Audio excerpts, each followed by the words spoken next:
The man you're seeing now, the one who speaks low, smiles modestly, and pauses before he speaks, is not Iron Mike. This is the man who killed Iron Mike in order to survive. Iron Mike was a beast, a legend, a pain-born warrior raised in terror. He ate men, inhaled violence, and was dominated by fear. The world crowned him king. But kings are overthrown, and Tyson eventually confronted a harsh truth. The deadliest opponent he ever faced was the persona he created. This is not a story about boxing. This is an obituary for the ego and mask that once was Iron Mike. Because the biggest victory of Mike Tyson's life wasn't winning the heavyweight title, it was burying his alter ego. This is the story of the scariest man alive and how he set himself free.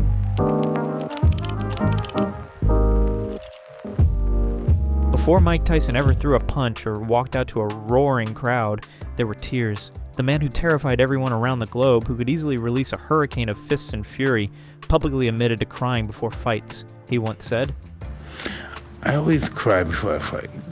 You did? Always cry before Yeah. you fight? What were you crying about? I don't know. That's just who I am. Yeah, but go further. What's the emotion?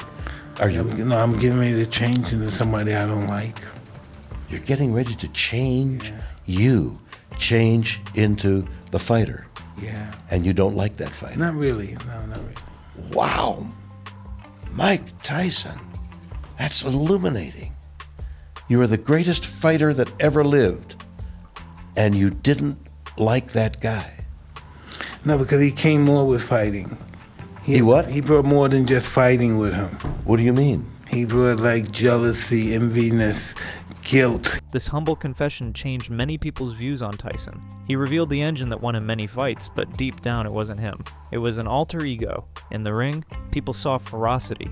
They heard intimidation, but under it all, there was fear. He channeled fear into a blinding focus, redirecting rage into his knockouts.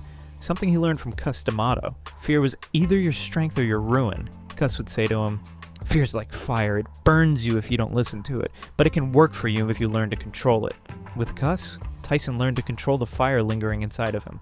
But when Cus passed away, Tyson began to lose control. This was not a confession of weakness. It's the confession of humanity. A man who believed he couldn't lose, chased immortality, but secretly he was afraid.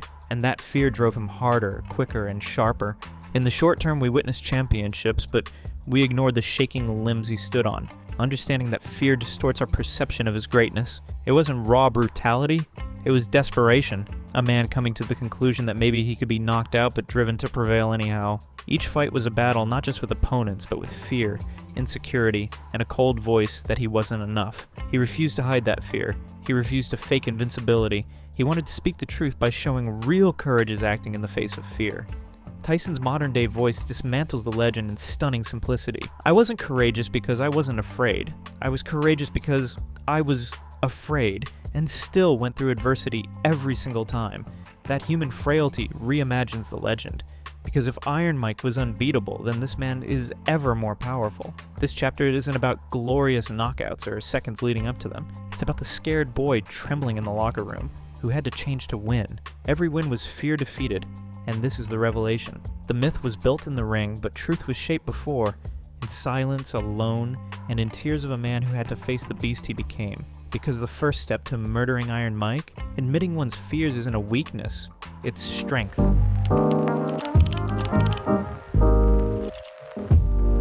During the height of his fame, Mike Tyson believed he couldn't be defeated. I was going to rip his heart out. I'm the best ever. I'm the most brutal and vicious and most ruthless champion there's ever been. There's no one can stop me. Lynx is a conqueror. No, I'm Alexander. Becoming a tornado of fear and strength that nobody could endure.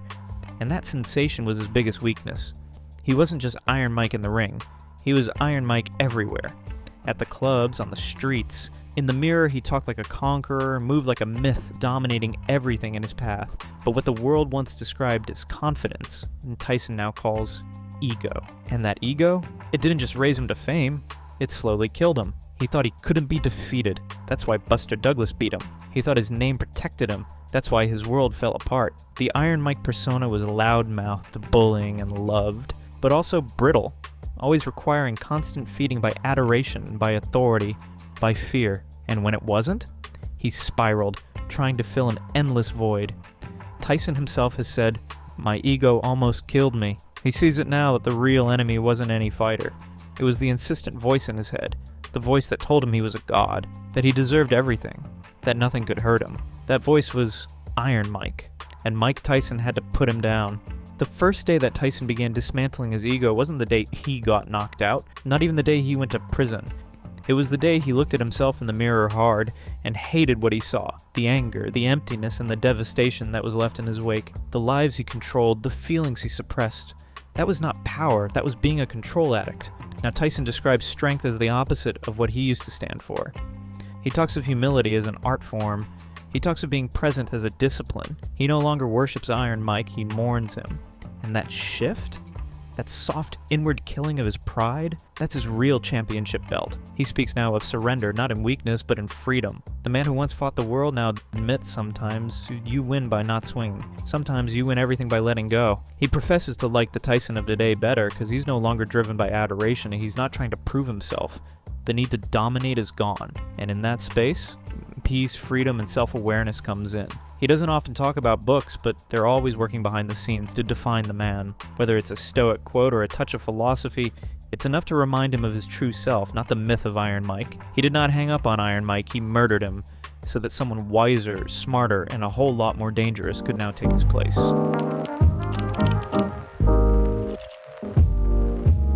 Mike Tyson once believed that to be a bad man meant to be the most feared, to be a monster between the ropes and a ruler outside of them, to be someone feared, followed, and never disobeyed. He called himself the baddest man on the planet, and the world agreed. But ask him now, he'll tell you that man was broken, and being feared isn't the same thing as being powerful. Because what Tyson learned agonizingly in front of the world is that destruction isn't masculinity, chaos isn't confidence, and dominance isn't depth. Young Tyson used to believe manhood was toughness with a belt. Now, he believes it's being able to cry in front of your kids. It's saying sorry. It's not fighting when your ego and pride get hit. That's not something said in a therapist's office. That's something said by a man who used to think that love was a weakness, who founded his existence on brutality, who thought pain constituted power. The culmination of financial devastation, the jail time, and self-hatred became the fall of Iron Mike, which compelled him to pose new questions. What is winning when the belts are meaningless? What does it mean to be a man when nobody's looking? He was the first to understand that being a bad man isn't necessarily a measure of how many people you intimidate. It's a measure of how well you master yourself, through emotional intelligence, humility, and ability to act when all goes wrong. This was what nobody anticipated. Tyson wrecked himself to discover what he really was, and that meant redefining the very words on which he had built fame. Today, when Tyson says, a bad man, he means something completely different. He's a man who protects instead of kills, who builds instead of destroys, who confronts the evil he once unleashed, and will not allow it to control him again. One interviewer reported Tyson as having said, "I'm afraid of the guy I was. That guy didn't care about life." That is not drama, that is honesty. That's what happens when someone stops performing masculinity and starts training in it. A bad man in Tyson's new world isn't the one with the biggest voice in the room. He's the one who shows self-control, the one who's capable of destroying but doesn't, because a calm and powerful man holds true power. Iron Mike never quite had that. He had electricity, flame, and explosives, but not mastery. Now, Mike Tyson commands through his words, his silence, and most importantly, his pain. This chapter isn't about the baddest man on earth. It's about the man who asked himself, what if the real strength isn't about hurting anyone? That question was the beginning of a man who doesn't need to prove himself because he already knows who he is.